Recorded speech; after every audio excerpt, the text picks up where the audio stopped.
supervisivo. Para ello nos está acompañando desde la provincia de Salta la subsecretaria de Calidad e Innovación, Magíster Gloria Crespo, a la cual también le pido que le demos un aplauso, que nos acompañe en la mañana de hoy.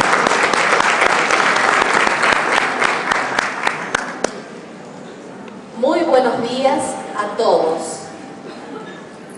La visión de acá es realmente inspiradora y es un motivo de celebración. Así que me sumo a las bienvenidas a esta querida provincia y deseo realmente que tengan una exitosa jornada, un exitoso congreso y que en Salta se sientan como en su casa. Muchas gracias por estar acá. Y que disfruten mucho como estoy disfrutando yo, porque para mí es una gran alegría presentar la primera conferencia del Congreso Internacional y el Encuentro Nacional. Es un placer presentar a esta conferencista, no solo por su solvencia profesional, sino porque es un placer escucharla. La claridad conceptual y la claridad expositiva de Marisa Díaz realmente es un disfrute y una invitación siempre para la reflexión y para la relectura, en este caso, de una práctica muy compleja como es la práctica supervisiva. Marisa Díaz es profesora en Ciencias de la Educación y ha ocupado distintos cargos en el ámbito nacional y en su provincia de La Rioja. Fue subsecretaria de Planeamiento Educativo, directora nacional de Gestión Educativa, coordinadora de la formación docente del INFOD y coordinadora del desarrollo institucional del mismo instituto. En su provincia ocupó cargos de docente de nivel medio, fue capacitadora, directora del Instituto de Formación Docente Victoria Romero, secretaria de Planeamiento, directora de Planeamiento, secretaria de Educación y llegó a ocupar también el cargo de ministra de Educación de la provincia de La Rioja. Actualmente es asesora de los Ministerios de Educación de Salta, de La Rioja y de La Pampa, y hace muy poquito asumió como secretaria académica de la Universidad Pedagógica Nacional. No sé cómo hace, pero ella realmente cumple con todo. Y hay algún rasgo muy importante que yo quiero destacar en su currículum que muchas veces no aparece en los currículums oficiales, y es la generosidad de Marisa. Marisa es una profesional no solamente sólida, sino también muy generosa. Sea en una charla de pasillo, sea en una consulta más formal, sea cualquier motivo para compartir, ella no solamente da su saber, sino también su tiempo, que como hemos visto es bastante escaso. Y eso es algo para destacar y mucho. Por eso para mí es un placer que estés acá con nosotros. Marisa, bienvenida, gracias por estar acá. Y yo les pido que le demos un fuerte aplauso. Aquí está tu audiencia y vamos a comenzar con el desarrollo de la temática.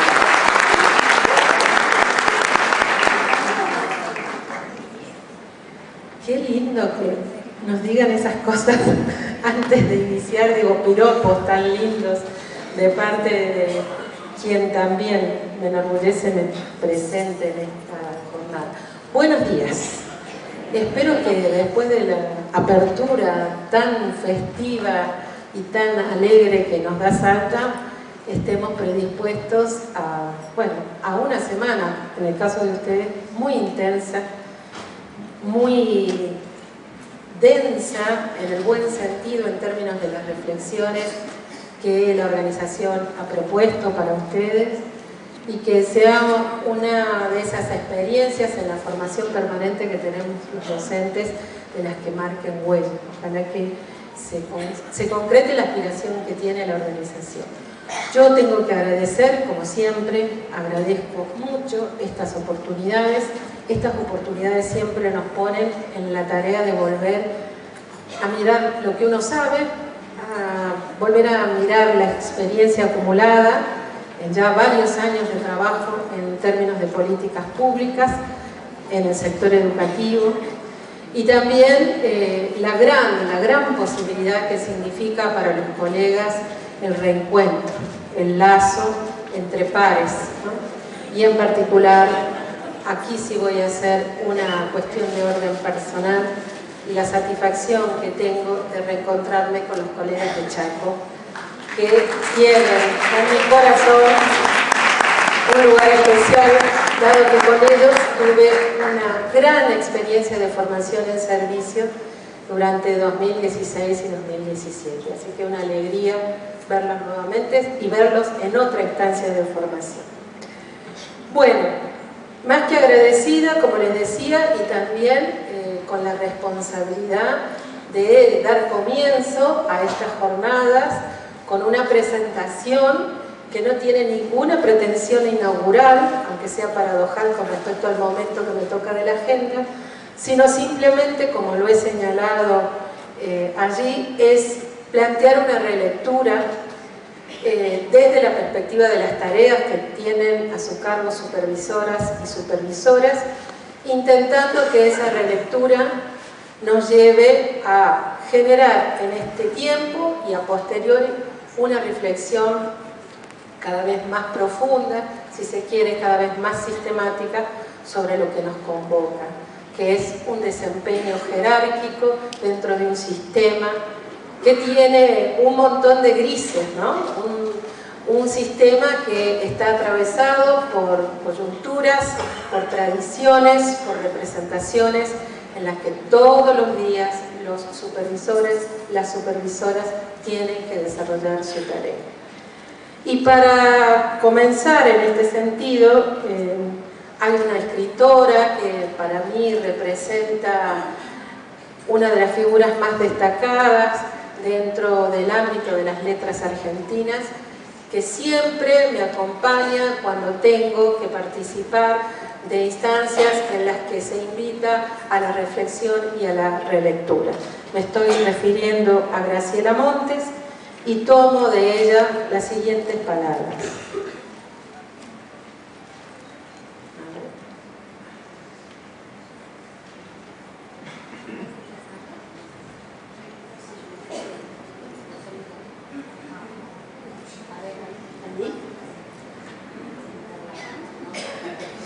Que de acá vea, que me fije si de acá da. ¿Se puede?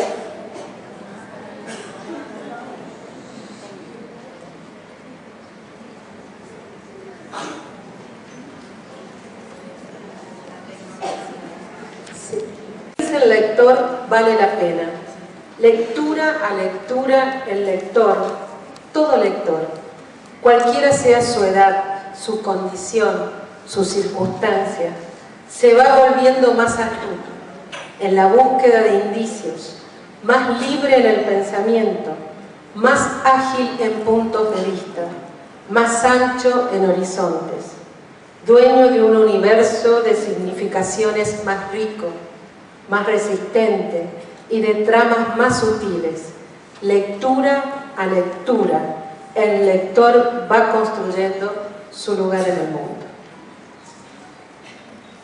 Mi aporte en esta presentación es contribuir a esa construcción o reconstrucción del lugar de los supervisores dentro del sistema educativo argentino, dentro de sus provincias, dentro de sus zonas específicas de trabajo.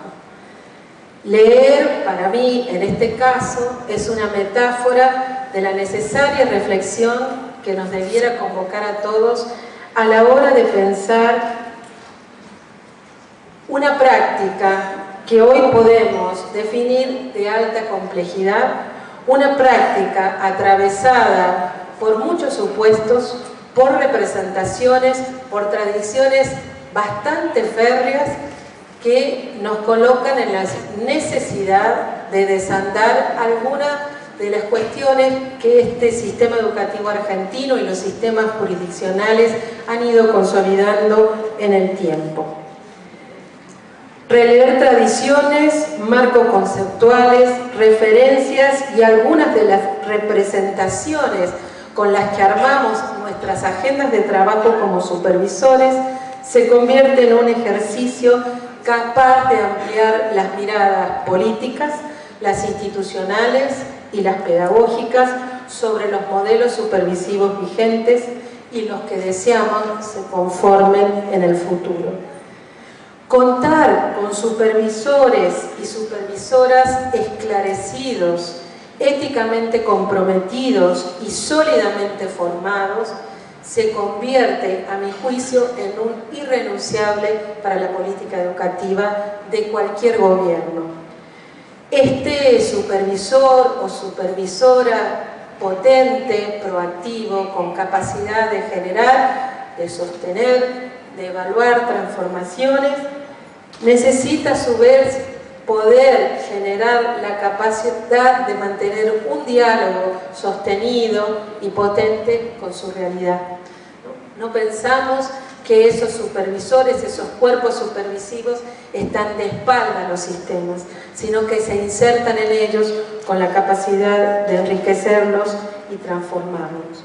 Nos interesa, y hablo en un plural porque esta no es una reflexión solamente de una especialista, sino de muchos colegas de este país y de muchos que tenemos responsabilidades en gestión de lo público, nos interesan supervisores protagonistas.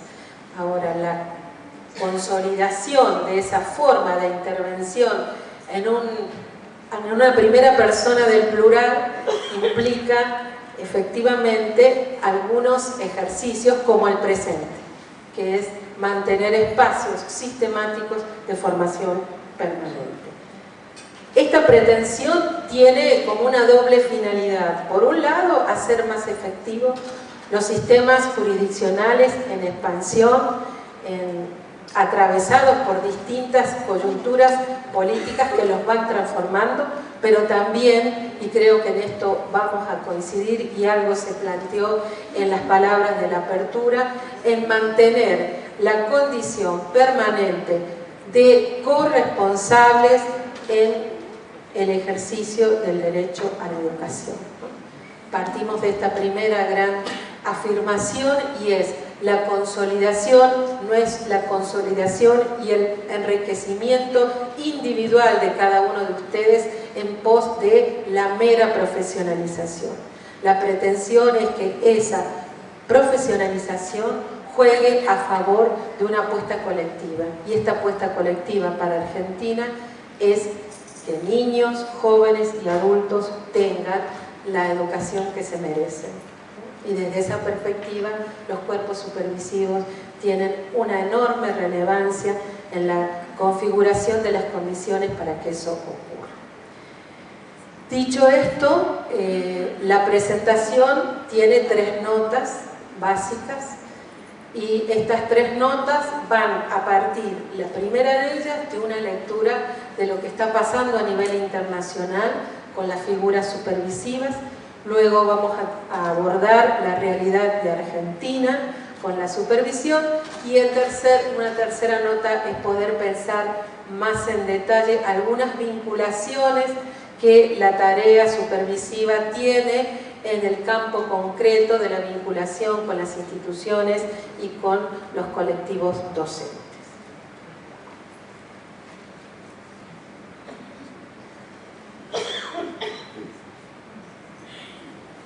Como les decía, la primera nota tiene que ver básicamente con la organización de la tarea supervisiva en el campo de los sistemas educativos y de los gobiernos educativos. Y ahí veremos también esta condición en 2 planos.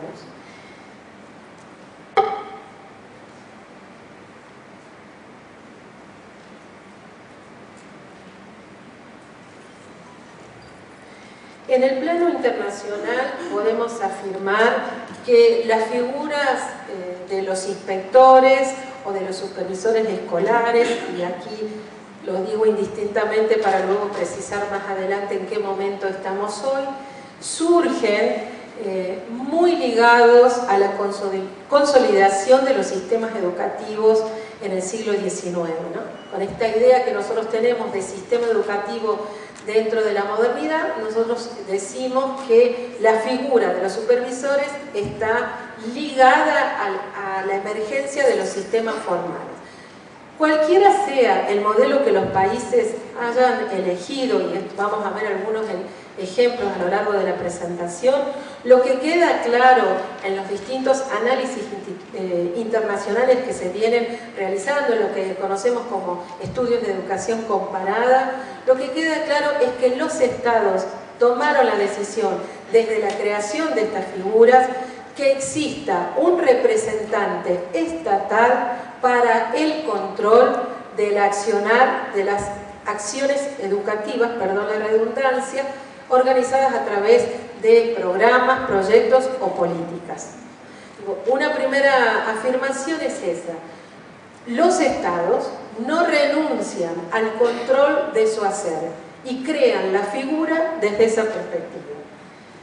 En general, esta primera decisión, estamos hablando de un siglo y unos años más atrás, esta primera decisión a lo largo del tiempo ha tenido una serie de debates, de discusiones que los autores organizan en 5 grandes puntos, ¿no? En 5 grandes cuestiones que tanto especialistas como gobernantes han tomado como elementos para poder pensar cómo deviene en el tiempo esta figura. El primer tópico común a todos los países es el de la estructura.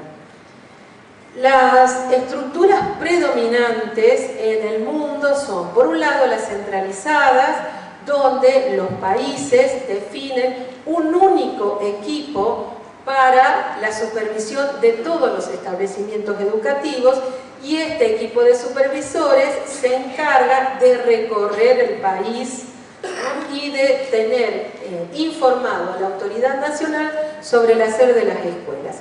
En la actualidad, este modelo es el que prevalece en Francia. Francia, ustedes saben, tiene un sistema centralizado de educación y un único cuerpo nacional de supervisores. En el otro extremo está Inglaterra. Inglaterra tiene en la actualidad sistemas de supervisión locales elegidos por pares. Estos supervisores emergen de una elección de cuerpo colegiado constituido por los directores. En medio de estos 2 extremos de formas de organización de la estructura supervisiva se encuentran, por ejemplo, los sistemas federales como el nuestro, donde nosotros tenemos por elecciones de sistema interno, esto llamamos a los concursos entre directores, el acceso a los cargos supervisivos en algunas jurisdicciones de Argentina y en otros por vías de la designación política. Pero lo cierto es que la unidad territorial para la elección de los supervisores termina siendo la jurisdicción, ¿no? La delegación que tiene el Estado Nacional en los gobiernos provinciales de las decisiones de estructura de gobierno hace que sean elecciones de carácter jurisdiccional, más allá de la asignación de una zona, de un distrito o de una región para ser supervisado.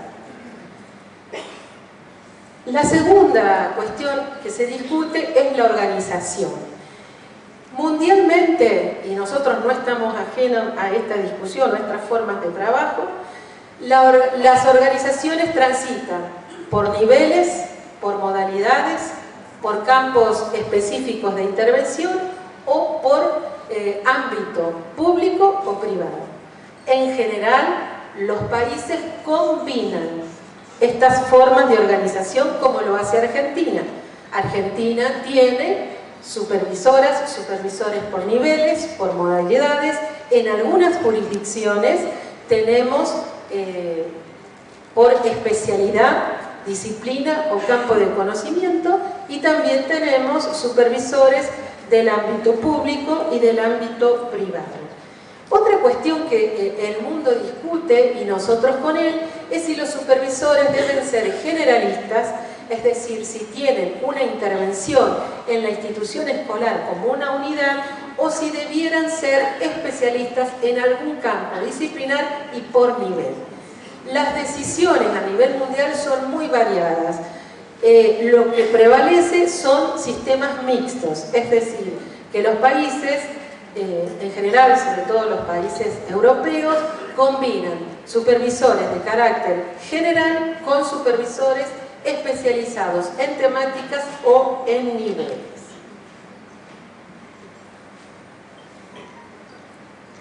La tercera cuestión es la tensión que existe entre la dimensión política y la dimensión técnica de la supervisión.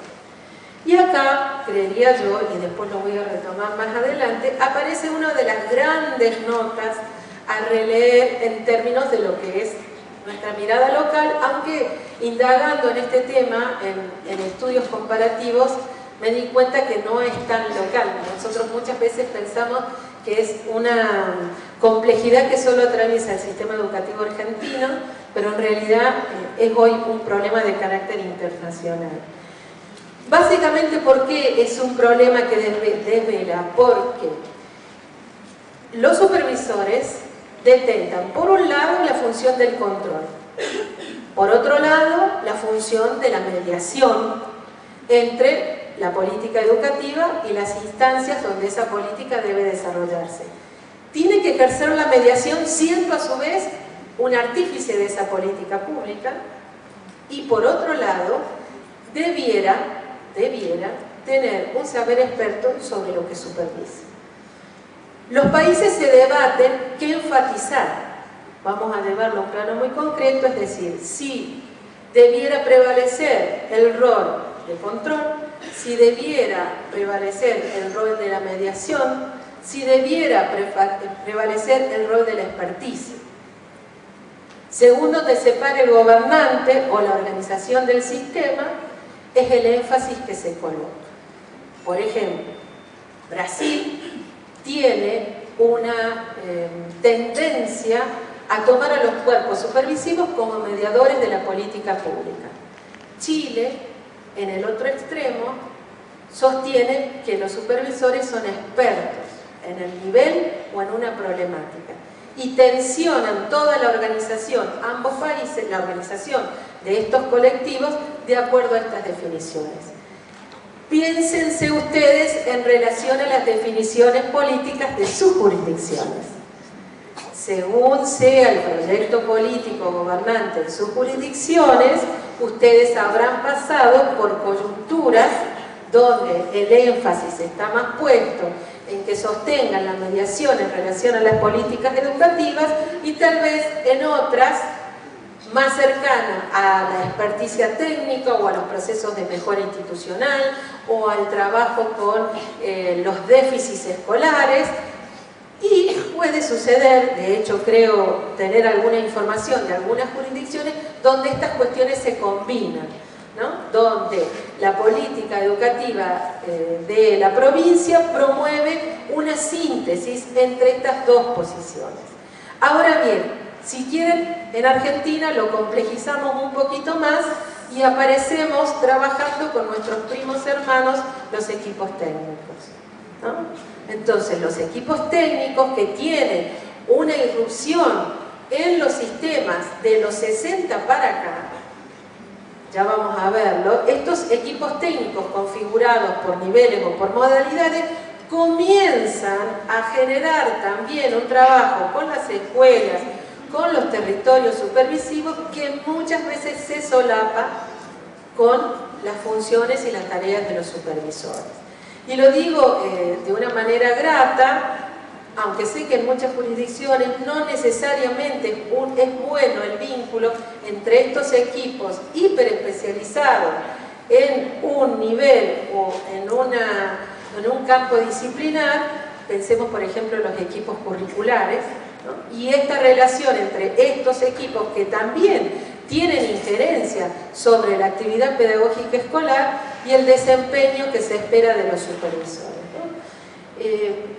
Esta cuestión, esta tensión la vamos a retomar más adelante, pero me parecía importante que puedan tener en este primer pantallazo de lo internacional, que es una tensión que no tiene fronteras y que tal vez sea uno de los grandes desafíos. Ustedes están pensando en una semana de reflexión que habilite cuestiones o puntos de análisis para los próximos años. Esta cuestión se convierte, a mi juicio, en una de las más desafiantes a pensar en los próximos años en términos de política educativa y de la consolidación de la figura del supervisor.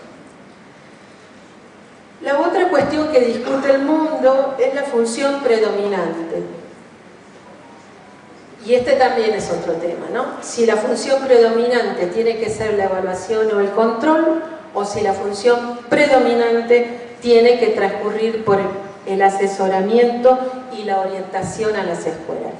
Pareciera que se ha polarizado la discusión dentro de estos dos grandes grupos conceptuales.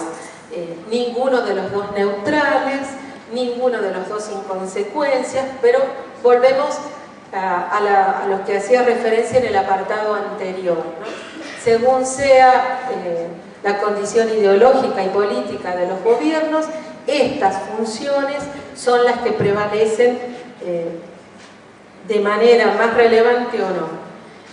Fíjense que podríamos decir que en este recorrido la discusión sobre el control o el asesoramiento no aparecen de manera pura en los países.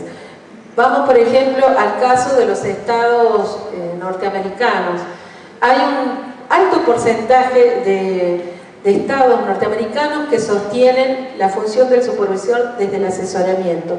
Es más, plantean la función del asesoramiento con la equiparación de un externo que acompaña, que se involucra en la vida de las instituciones, que planifica, que forma, que está presente en las definiciones de los proyectos institucionales, mientras otro porcentaje no menor de esos estados sostienen que dentro de la perspectiva del control, la función de los supervisores es ser garante de lo que llamamos clásicamente la rendición de cuentas.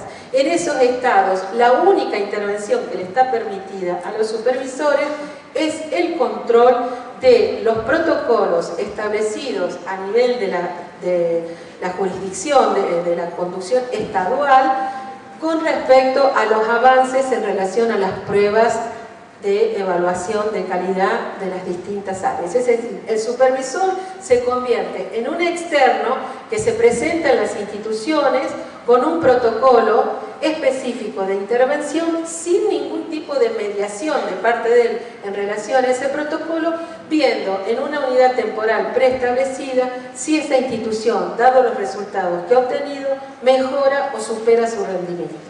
Un mismo país, dos modelos altamente contradictorios, antagónicos, puestos en desarrollo. Eso me parece a mí que tiene una incidencia bastante fuerte también en esta cuestión de comprender, por ejemplo, las desigualdades y la fragmentación que uno puede ver cuando analiza datos estadísticos de países autodenominados en desarrollo o desarrollados, en este caso hiperdesarrollados, en términos de sus prácticas.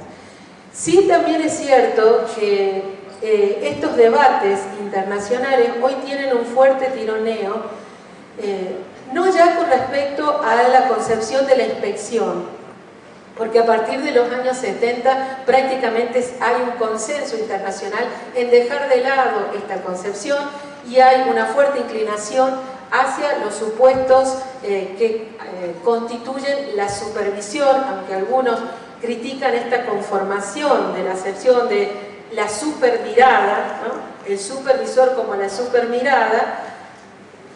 Hay un consenso de que este término reflejaría más acabadamente la función, pero aún así, dentro de los que estarían en este segundo grupo de debate, que serían los que aceptan la concepción de la supervisión, hay críticos que en la actualidad están promoviendo dos figuras nuevas. Una, la del líder educativo, ¿no? Pensar que el supervisor es un animador socioeducativo y su función es solamente estimular, mantener interesadas a las instituciones, contener emocionalmente a los supervisores, promover la dinámica grupal, etc.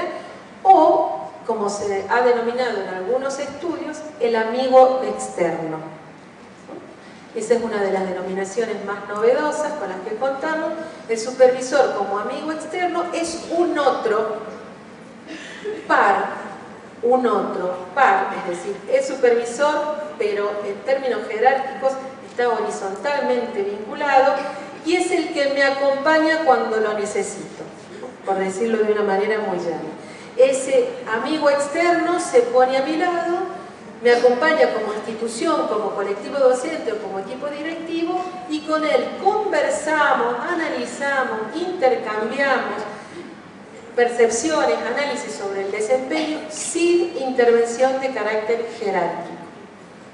Este último dato podríamos ponerlo en el extremo de la crítica a el modelo de control, ¿no? O sea, de aquel que se presenta en una institución para verificar que la institución se ha hecho cargo de sus prácticas a través de las evaluaciones, hasta aquel que se acerca a conversar y a mirar como uno más, como un amigo externo, lo que está sucediendo en la institución. Esto está pasando hoy a nivel internacional en el campo de las discusiones teóricas, como también en las discusiones que sostienen los gobernantes o los responsables del diseño de las políticas públicas. Veamos ahora qué está pasando con nosotros.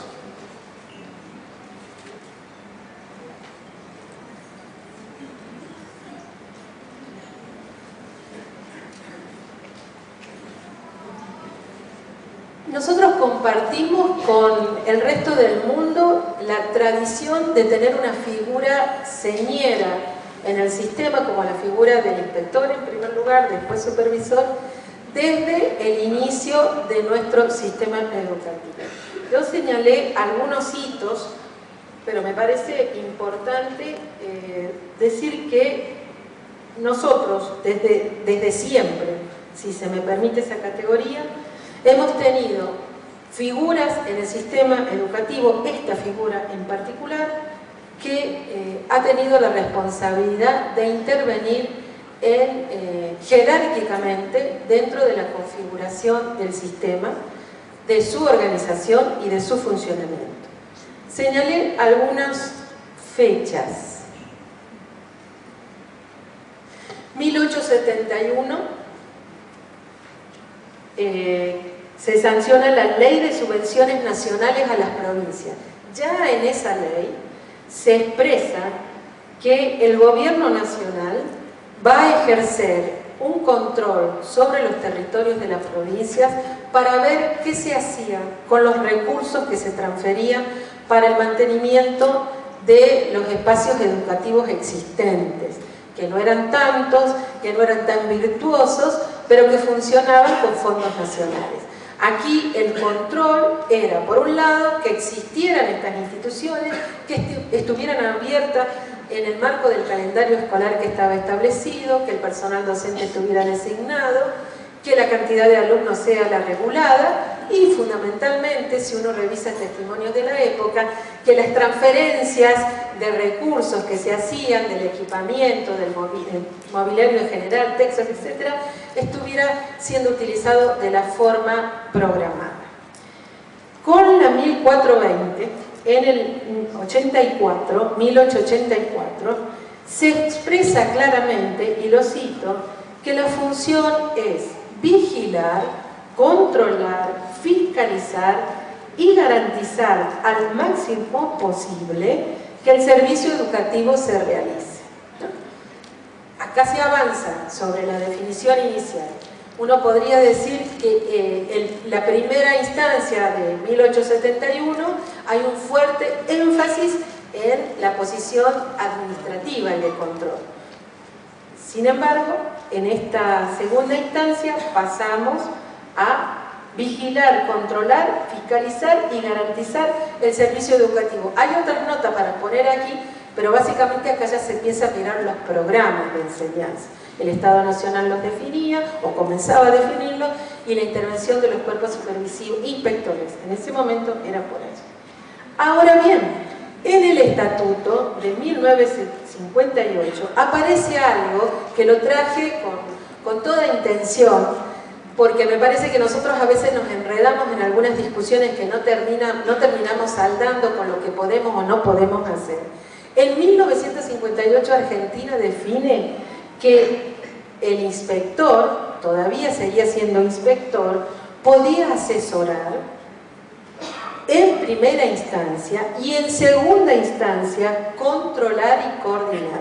Fíjense el cambio conceptual que tiene el funcionamiento de este estamento, que necesariamente no se fue traduciendo, y eso lo dicen varios autores, los que se han dedicado, sobre todo los historiadores de la educación, que se han dedicado a mirar este proceso, nos dicen que, más allá de que el Estatuto del 58 lo establece, la fuerza, la impronta de la representación y la tradición con la que surgió la figura le ganó a esta definición.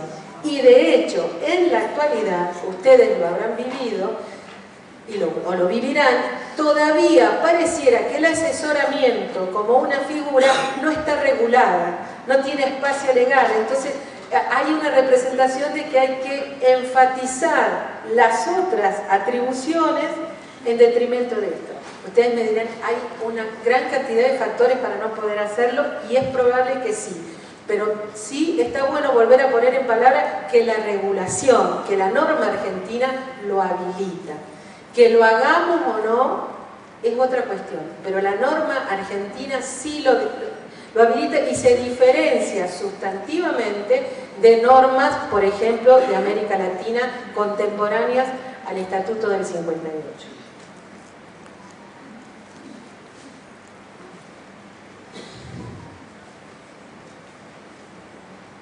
Voy a tomar las mismas categorías con las que analizamos la situación internacional para mirar la situación argentina en términos de sus debates más puntuales. Con respecto a la organización, algo de esto ya hice referencia, nosotros tenemos supervisores por niveles, por modalidades, por especialidades, y en algunos lugares estos están organizados a su vez por una injerencia de articulación. Conozco provincias donde los supervisores son supervisores de más de un nivel. Mantienen esa condición, haciendo un cruce de prácticas muy complejo, pero que está regulado, por lo menos promovido por la norma. Por sus funciones tenemos básicamente una preeminencia de supervisores generalistas. Aún en esa definición, Argentina tiene una preeminencia de supervisores generalistas organizados por zona, por región, por distrito. No tenemos en las jurisdicciones supervisores provinciales, salvo muy pocas excepciones. La unidad territorial de intervención es un territorio específico llamado zona, distrito o región.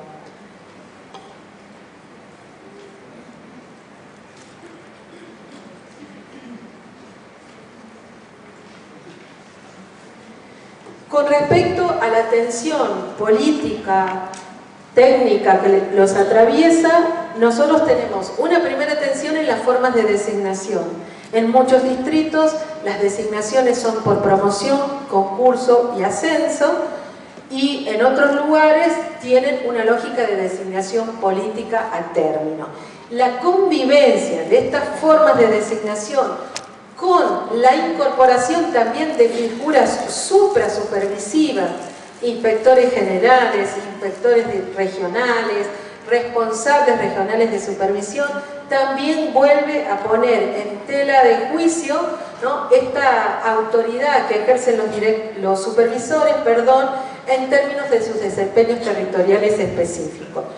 Ligado a esto, también el tema del lugar que se ocupa dentro de las legislaciones es variado. Argentina ha desarrollado a partir de los 2000, ya comenzó con la Ley Federal de Educación, pero con la Ley de Educación Nacional, una profunda revisión de los alcances de tarea. Y tenemos supervisores analistas, tenemos supervisores coordinadores, tenemos en algunos lugares supervisores e inspectores y en otros tenemos figuras a cargo, ¿no? Unas figuras que son difíciles de definir, más allá, y esto también lo quiero plantear como una contradicción, entre lo que establece la norma, en general, más allá de que se hayan modificado las leyes de las distintas jurisdicciones, los estatutos siguen manteniendo una gran vigencia, entre lo que queda, lo que está regulado y normas menores, resoluciones, decretos que van generando o ampliando o restringiendo atribuciones y funciones a los supervisores. Por último, la vinculación a la que hace referencia la presentación tiene que ver básicamente con las tareas de mediación. Hay consenso en Argentina, por lo menos llevamos 20 años de consenso con respecto a la función de mediación. Lo que no termina de cerrar en Argentina es la discusión entre qué y qué media un supervisor, ¿no? Si media entre indefiniciones y problemas, entre definiciones y falta de recursos, entre colectivos directivos que tienen una al interior de cada escuela y en el conjunto de los supervisores que tenemos. Me parece que en estas notas hay algo que me gustaría poner ya como reflexión final y prometo que cierro. Asumir este tiempo como un tiempo de transición sería pertinente. La transición entre tradiciones de una raigambre enorme y de un futuro bastante poco delineado con respecto a las atribuciones de los supervisores en su tarea. No hay país, y en esto lo puedo decir tranquilamente, Argentina, sumados a ese conjunto, que renuncie a la figura de supervisor. Nada indica que en los próximos años esta figura vaya a carecer de relevancia. Al contrario, todo indica que se va a incrementar la mirada y el análisis sobre la pertinencia de que existe esta figura. Lo que sí también hay una gran coincidencia es que hay mucha opacidad en lo que serían las notas con las cuales constituir esta figura en el tiempo. Pero no por un déficit de los supervisores, sino porque las políticas públicas necesitan esclarecerse primero para ver qué esperan, qué condiciones le generan y qué le proponen a los supervisores para trabajar. En ese sentido, creo que en Argentina se está dando un fenómeno que es, por un lado, las políticas públicas intentando esclarecer o echar luz sobre esa opacidad, y por otro lado, estos fenómenos que las bases supervisivas del país se mantienen activas y se mantienen inquietas en relación a su formación y a la reconfiguración de sus roles de intervención. Muchas gracias por su atención.